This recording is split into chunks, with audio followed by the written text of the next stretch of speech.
Hello friends, कैसे हैं आप सभी लोग। एक बार फिर से वेलकम है आप सभी का दीपा एकेडमी पर। मैं हूं दीपा। आज मैं फिर से आप सभी के लिए एक मोस्ट इम्पॉर्टेंट क्लास लेकर आ गई हूं। तो जल्दी से आप सभी जुड़ जाइए दीपा एकेडमी से और फिर शुरू करेंगे आज की क्लास। अभी आप सभी लोग नवरात्रि में लगे हुए हैं, इसलिए अभी हम एक ही क्लास अपलोड कर रहे हैं। जैसे हमारा नवरात्रि खत्म होगा उसके बाद हम कंटिन्यू 2 क्लास डेली करेंगे।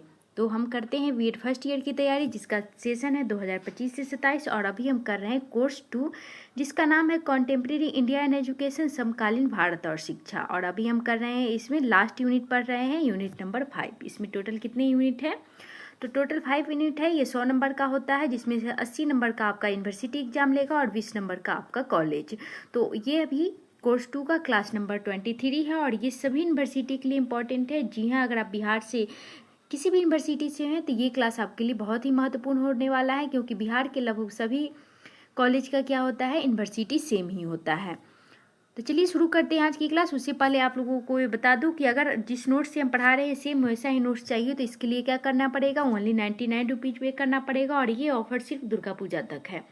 तो अगर आप नोट्स लेना चाहते हैं तो दुर्गा पूजा के अंदर ही ले लीजिए, नहीं तो उसके बाद क्या होगा, नोट्स का कीमत इंक्रीज हो जाएगा, आप लोगों को ज़्यादा कीमत देनी पड़ जाएगी। तो मेरा सजेशन यही रहेगा कि आप लोग दुर्गा पूजा खत्म होने से पहले ही नोट्स ले लीजिए। तो नोट्स कहाँ पे मिलेगा, कैसे आप लोगों को पेमेंट करना है, कैसे आप लोगों को नोट्स मिलेगा, तो ये सारी जानकारी आप लोगों को मिलेगी टेलीग्राम चैनल पे। तो टेलीग्राम चैनल का लिंक इसी वीडियो के डिस्क्रिप्शन बॉक्स में और कमेंट के सबसे ऊपर मिल जाएगा, और वहाँ पे क्लिक करके आप लोग फॉलो कर लीजिएगा। क्लास से रिलेटेड और बीएड से रिलेटेड, असाइनमेंट से रिलेटेड कुछ भी मन में आपके सवाल हो तो भी वहाँ पे मैसेज करके आप लोग पूछ सकते हैं।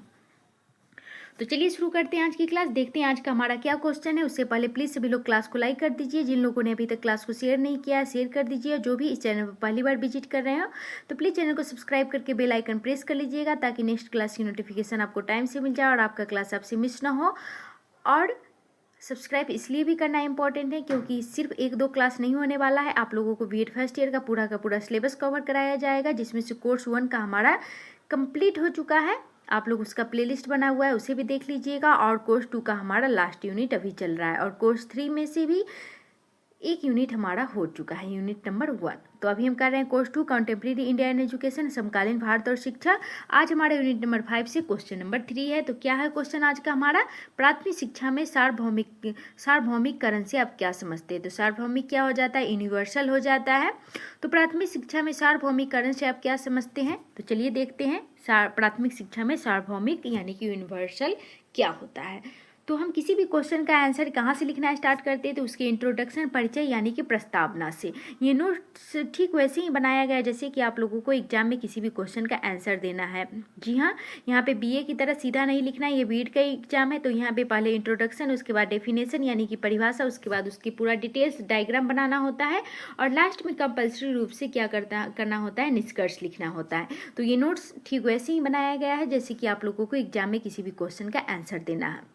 ये नोट्स ओनली 99 रुपीज़ में आपको पूरे सिलेबस का नोट्स मिल जाएगा। तो चलिए देखते हैं इसका परिचय क्या दिया हुआ है।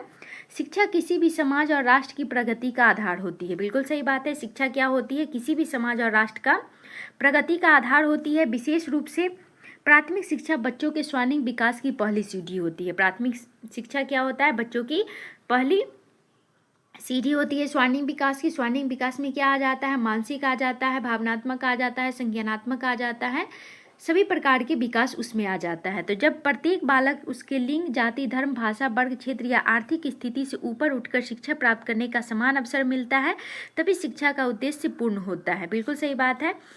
जब प्रत्येक बालक को उसके लिंग, जाति, धर्म, भाषा, वर्ग, क्षेत्र या आर्थिक स्थिति को मद्देनजर नहीं रखते हुए, इसमें भेदभाव नहीं करते हुए शिक्षा प्राप्त करने का क्या होता है, समान अवसर मिलता है, तभी शिक्षा का उद्देश्य पूर्ण होता है। इस संदर्भ में प्राथमिक शिक्षा में सार्वभौमिककरण यानी कि यूनिवर्सलाइजेशन ऑफ एलिमेंट्री एजुकेशन की अवधारणा महत्वपूर्ण है। यह एक ऐसी प्रक्रिया है जिसमें सभी 6 से 14 वर्ष के बच्चों को निःशुल्क, अनिवार्य और गुणवत्तापूर्ण प्राथमिक शिक्षा उपलब्ध कराने का प्रयास किया जाता है। 6 से 14 वर्ष के बच्चे, चाहे वो फिर किसी भी जाति, किसी भी धर्म, किसी भी लिंग से हो, इससे कोई लेना देना नहीं है। सभी को क्या करना है, निःशुल्क और अनिवार्य और गुणवत्तापूर्ण प्राथमिक शिक्षा उपलब्ध कराने का प्रयास है। आगे देखते हैं, आगे है भारत के संविधान में अनुच्छेद 20A और शिक्षा का अधिकार अधिनियम 2009 RT एक्ट ने इस लक्ष्य को कानूनी आधार बना दिया है। कल की क्लास में हम RT एक्ट 2009 पढ़ चुके हैं, तो जिन लोगों ने अभी तक क्लास नहीं देखा है तो प्लीज़ सभी लोग देख लीजिएगा। इस लक्ष्य को क्या करता है, कानूनी आधार बना देता है। 6 से 14 वर्ष से बच्चों के बीच में कोई भी अगर मजदूरी करते हुए पकड़ा जाएगा तो क्या होगा, ये कानूनी अपराध है। सार्वभौमिक प्राथमिक शिक्षा न केवल बच्चों का मौलिक अधिकार है बल्कि राष्ट्र की सामाजिक आर्थिक उन्नति के लिए भी क्या है, आवश्यक है। आगे देखते हैं, आगे हम डेफिनेशन में क्या करते हैं, परिभाषा यानी कि डेफिनेशन लिखते हैं। तो सार्वभौमिक प्राथमिक शिक्षा का तात्पर्य है, आप लोग क्या कीजिएगा, हर एक क्वेश्चन से 2-3 परिभाषा जरूर याद कर लीजिएगा और मनोवैज्ञानिक के नाम के साथ यानी कि शिक्षा शास्त्री के नाम के साथ। तो देख लेते हैं इसका परिभाषा क्या है। ऐसी व्यवस्था जिससे सभी 6 से 14 वर्ष के बच्चों को बिना किसी भेदभाव के निःशुल्क, अनिवार्य और गुणवत्तापूर्ण प्राथमिक शिक्षा उपलब्ध कराई जा सके। सार्वभौमिक प्राथमिक शिक्षा का क्या तात्पर्य है, ऐसी व्यवस्था जिसमें क्या होगा, 6 से 14 वर्ष के बच्चों को बिना किसी भेदभाव के निःशुल्क, अनिवार्य और गुणवत्तापूर्ण प्राथमिक शिक्षा उपलब्ध कराई जा सके। आगे है प्रमुख विद्वानों की परिभाषा, मनोवैज्ञानिकों के नाम सहित क्या करना है, हमें उसका परिभाषा याद करना है। तो पहला है केंद्रीय शिक्षा सलाहकार बोर्ड CABE। सार्वभौमिक प्राथमिक शिक्षा का अर्थ है सभी योग्य आयु वर्ग के बच्चों का विद्यालयों में प्रवेश, उनकी निरंतर उपस्थिति तथा शिक्षा पूरी होने तक बनाए रखना। दूसरा है यूनेस्को यानी कि UNESCO। यूनेस्को ने क्या बोला है, यूनिवर्सलाइजेशन ऑफ प्राइमरी एजुकेशन का उद्देश्य है प्रत्येक बालक को जीवनोपयोगी शिक्षा प्रदान करना ताकि वह समाज का उपयोगी नागरिक बन सके। आगे देखते हैं, आगे पढ़ने वाले हैं प्राथमिक शिक्षा के सार्वभौमिकरण के उद्देश्य। अब हम क्या पढ़ने वाले हैं, यूनिवर्सलाइजेशन का एम्स पढ़ने वाले हैं। तो उससे पहले प्लीज़ सभी लोग क्लास को लाइक कर दीजिए और जिन लोगों ने अभी तक क्लास को शेयर नहीं किया है प्लीज़ शेयर कर दीजिएगा। और जो भी चैनल पर पहली बार विजिट कर रहे हैं तो प्लीज़ चैनल को सब्सक्राइब कर लीजिएगा। और जिन लोगों को नोट्स चाहिए तो वो टेलीग्राम चैनल को भी फॉलो कर लीजिएगा। तो टेलीग्राम चैनल का लिंक इसी वीडियो के डिस्क्रिप्शन बॉक्स में और कॉमेंट के सबसे ऊपर भी मिल जाएगा। क्लास से रिलेटेड और बीएड से रिलेटेड भी अगर आपके मन में कुछ भी सवाल हो तो वहाँ पे मैसेज करके आप पूछ सकते हैं। तो अब हम पढ़ते हैं सार्वभौमिकरण के उद्देश्य। तो पहला उद्देश्य क्या है, प्रत्येक बालक का विद्यालय में प्रवेश सुनिश्चित करना। सुनिश्चित करेंगे प्रवेश तभी हम क्या करेंगे, उनको क्या करेंगे, पढ़ाएंगे। दूसरा है 6 से 14 वर्ष तक की आयु के बच्चों को निःशुल्क और अनिवार्य शिक्षा, किसी भी बच्चों से किसी प्रकार की पैसा या कुछ भी नहीं लेना है। 6 से 14 वर्ष की आयु के बच्चों को क्या करना है, निःशुल्क और अनिवार्य रूप से हर एक बच्चे को जांच की पड़ताल कर उन्हें पढ़ाना ही है। सभी बच्चों को गुणवत्तापूर्ण शिक्षा उपलब्ध कराना, सभी बच्चों को क्या करना है, गुणवत्तापूर्ण शिक्षा उपलब्ध कराना, यानी कि बच्चे की योग्यता, उनकी क्षमता, उनकी आवश्यकता अनुसार उनको शिक्षा देना है। जिस भी चीज़ से उनको रुचि हो उनके मुताबिक बच्चों को क्या करना है, सेंटर में रखकर उनके मुताबिक ही उनको शिक्षा देना है। शिक्षा में सामाजिक, आर्थिक, लैंगिक और क्षेत्रीय विषमता को दूर करना है। बाल श्रम एवं निरक्षरता को क्या करना है, समाप्त करना है। शिक्षा द्वारा बच्चों में सामाजिक, नैतिक और सांस्कृतिक मूल्यों का विकास करना है। शिक्षा से द्वारा क्या करना है, बच्चों में सामाजिक, नैतिकता और सांस्कृतिक मूल्यों का क्या करना है, विकास करना है। आगे देखते हैं, आगे हम पढ़ने वाले हैं प्राथमिक शिक्षा के सार्वभौमिकरण के घटक। अब हम क्या पढ़ने वाले हैं, इसके घटक पढ़ने वाले हैं। तो पहला क्या है, सार्वभौमिक नामांकन, हर बच्चे की स्कूल में प्रवेश होना चाहिए। दूसरा है सार्वभौमिक स्थापित, यानी कि बच्चों को एक बार स्कूल में प्रवेश करे तो बीच में पढ़ाई न छोड़े। क्या करे, बच्चे अगर एक बार प्रवेश कर जाए, प्रवेश करने के बाद भी बहुत सारे बच्चे क्या होते हैं, ड्रॉप आउट कर जाते हैं। तो ऐसा नहीं, उन पर ध्यान देना है। अगर वो बच्चे ड्रॉप आउट कर रहे हैं तो क्यों कर रहे हैं, उनके घर पे जाकर उनके माता पिता से मिलना है और इन चीज़ों को भी ध्यान से रखना है कि बच्चा एक बार स्कूल में प्रवेश करे तो बीच में पढ़ाई न छोड़े। तीसरा है सार्वभौमिक उपलब्धि, यूनिवर्सल अचीवमेंट, प्रत्येक बच्चे को न्यूनतम अधिगम स्तर तक पहुंचना चाहिए। क्या है, प्रत्येक बच्चे को न्यूनतम अधिगम स्तर तक पहुंचना चाहिए। प्रत्येक बच्चे क्या है, एक न्यूनतम अधिगम तक पहुंचे, इसका जांच भी करना है। और सभी बच्चों को, ऐसा नहीं कि 2-4 बच्चे प्रवेश की, 10 बच्चे प्रवेश किए और उसमें से 2-4 बच्चों ने अचीवमेंट हासिल कर ली, ऐसा नहीं। 10 में से 10 बच्चों को क्या करना है, कम से कम न्यूनतम अधिगम स्तर तक पहुंचना एकदम कंपल्सरी रूप है से जरूरी है।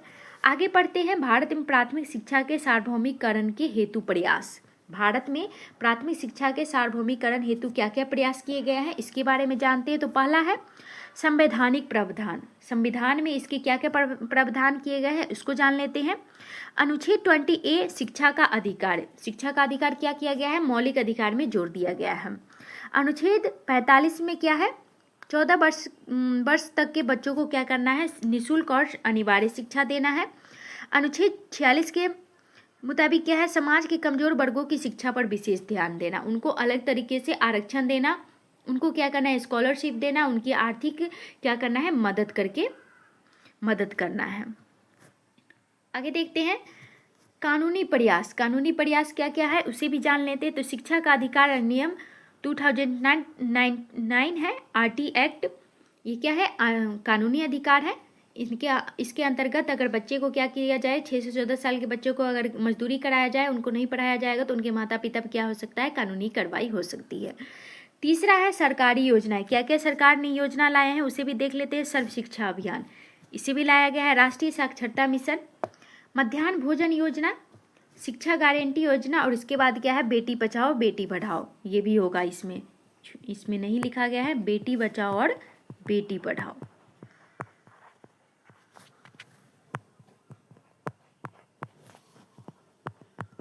इसे भी आप लोग ध्यान में जरूर रखिएगा। आगे देख लेते हैं, आगे क्या है, आगे हमारा डायग्राम आ चुका है। तो प्लीज़ सभी लोग क्लास को लाइक कर दीजिए, शेयर कर दीजिए। जो लोग भी इस चैनल पर पहली बार आए हों तो विजिट कर रहे हैं तो प्लीज़ चैनल को सब्सक्राइब करके बेल आइकन प्रेस कर लीजिएगा, क्योंकि यहाँ पे आप लोगों का बीएड फर्स्ट ईयर का पूरा सिलेबस कवर कराया जाएगा। और जिस नोट से हम पढ़ा रहे हैं सेम ऐसा ही नोट्स चाहिए, तो इसके लिए क्या करना पड़ेगा, दुर्गा पूजा तक ऑफर है, आप लोग पूरे सिलेबस का नोट्स आप लोग ओनली 99 रुपीज़ में पा सकते हैं। तो जल्दी कीजिए। और साथ में आप लोगों के मन में कुछ भी सवाल हो तो भी आप लोग टेलीग्राम पे जुड़ के आप लोग मैसेज करके पूछ सकते हैं, असाइनमेंट से रिलेटेड, ईवी सीरीज से रिलेटेड, या फिर कुछ भी आपके मन में सवाल हो, स्टडी से रिलेटेड आप लोग सवाल पूछ सकते हैं। प्राथमिक शिक्षा का सार्वभौमिकरण, सबसे ऊपर आपको ये लिखना है। उसके बाद क्या लिखना है, सार्वभौमिक नामांकन यानी कि इनरोलमेंट। उसके बाद क्या आ जाएगा, सार्वभौमिक स्थायित्व। उसके बाद आ जाएगा सार्वभौमिक उपलब्धि। तो ये आप लोगों का डायग्राम है, इसे आप लोग जरूर बनाइएगा। डायग्राम से क्या होता है, एग्जामिनर कॉपी देखकर समझेगा कि बच्चे ने अच्छे तरीके से तैयारी की है, अच्छे से लिखा है, तो आप लोगों को क्या होगा, एक्स्ट्रा मार्क्स मिलेगा और आप लोगों का पेज भी बढ़ेगा इससे। आगे हम आ चुके हैं क्लास के अंत में, निष्कर्ष में। तो आप लोगों को क्या करना है, क्लास छोड़ने से पहले क्या करना है, क्लास को लाइक करना है, शेयर करना है, और प्लीज़ सभी लोगों को ज़्यादा से ज़्यादा कमेंट करके फीडबैक देना है, क्योंकि फीडबैक मेरे लिए बहुत इंपॉर्टेंट होता है। अगर आप लोग अच्छे कमेंट के साथ फीडबैक देते हैं तो मुझे क्या होता है, इंटरनल मोटिवेशन मिलता है आपके लिए ऐसे ही अच्छे कंटेंट के साथ क्लास ला लेने में। तो आप लोगों से इतना तो उम्मीद कर ही सकती हूँ कि आप लोग कमेंट करके, ज़्यादा से ज़्यादा कमेंट करके आप लोग क्या कीजिए, फीडबैक दीजिए, क्योंकि फ्री का क्लास है। यहाँ पे आप लोगों को कोई चार्ज नहीं लग रहा है। अगर सिर्फ आप लोग नोट्स लेते हैं तो सिर्फ इसीलिए आप लोगों को चार्ज लग रहा है, वो भी बहुत ही कम कीमत है, पूरे सिलेबस का ओनली 99 रुपीज़ है।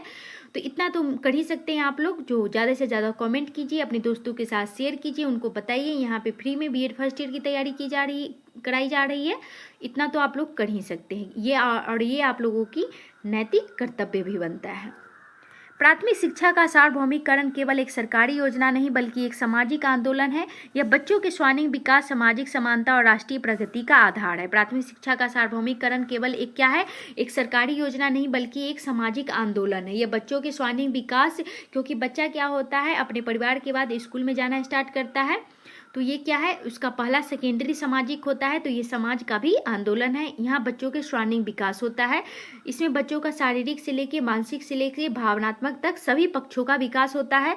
सामाजिक समानता और राष्ट्रीय प्रगति का आधार है। यदि हर बच्चा शिक्षित होगा तो गरीबी, निरक्षरता और क्या है, लैंगिक असमानता और सामाजिक अन्याय जैसी समस्याएं स्वतः कम होगी। क्या होगा, हर एक बच्चा शिक्षित होगा तो गरीबी खत्म होगी, साक्षरता बढ़ेगी, लैंगिक असमानताएं खत्म होगी और सामाजिक अन्याय जैसी समस्याएं स्वतः क्या होगी, कम हो जाएंगी। भारत में संविधान और शिक्षा का अधिकार अधिनियम ने इस कानूनी अधिकार बना दिया है। भारत संविधान और शिक्षा अधिकार ने क्या किया है, इस अधिनियम को, इसे कानूनी अधिकार बना दिया है। परंतु वास्तविक सफलता तभी मिलेगी जब समाज, परिवार, शिक्षक और सरकार सभी मिलकर प्रयास करेंगे। बिल्कुल सही बात है। सरकार के द्वारा कानून बनाने से भी नहीं होगा, सरकार की योजना नाले से भी नहीं होगा। उससे क्या होगा, धरातल पर जब तक काम नहीं होगा तब तक पूरी तरह से कुछ भी नहीं हो सकता है। तो इसमें समाज, परिवार, शिक्षक और सरकार सभी मिलकर प्रयास करेंगे तभी होगा, किसी एक के करने से नहीं होगा। और सबसे इम्पोर्टेंट इसमें किसका रोल आएगा, परिवार का। इस प्रकार प्राथमिक शिक्षा का सार्वभौमिकरण समग्र विकास और सशक्त राष्ट्र निर्माण की दिशा में एक अनिवार्य कदम है। प्राथमिक शिक्षा का सार्वभौमिकरण क्या है? एक समग्र विकास होगा। किसका होगा? विकास होगा बच्चों का, और सशक्त राष्ट्र निर्माण होगा। जब बच्चों का समग्र विकास होता, अपने आप ही सशक्त राष्ट्र का क्या होगा? सशक्त राष्ट्र का निर्माण होगा। तो ये क्या है? इस दिशा में एक अनिवार्य कदम है। तो इसी के साथ आज का क्लास हमारा खत्म हुआ। क्लास और कंटेंट कैसा लगा आप लोग जरूर बताइएगा। अगर आप लोगों को नोट्स चाहिए तो इसके लिए ओनली 99 रुपीज़ पे करना पड़ेगा। कहाँ पे करना है, कैसे नोट्स मिलेगा, ये सारी इन्फॉर्मेशन आप लोगों को टेलीग्राम चैनल पर मिल जाएगा। तो टेलीग्राम चैनल का लिंक इसी वीडियो के डिस्क्रिप्शन बॉक्स में और कॉमेंट के सबसे ऊपर है, तो वहाँ पर आप लोग क्लिक करके फॉलो कर लीजिएगा। बीएड से रिलेटेड भी अगर आपके मन में कुछ भी सवाल है तो आप लोग क्या कर सकते हैं, वहाँ पर मैसेज करके पूछ सकते हैं। और आप लोगों को से प्लीज़ काइंडली रिक्वेस्ट है, आप लोग ज़्यादा से ज़्यादा कमेंट करके फीडबैक दीजिए। तो क्लास के अंत तक बने रहने के लिए thank you so much. Class और कंटेंट अच्छा लगे तो लाइक कीजिए, शेयर कीजिए, चैनल को सब्सक्राइब कीजिए और ज़्यादा से ज़्यादा कमेंट करके फीडबैक दीजिए। तो आज के लिए बस इतना ही, मिलते हैं नेक्स्ट क्लास में। जय हिंद, जय भारत।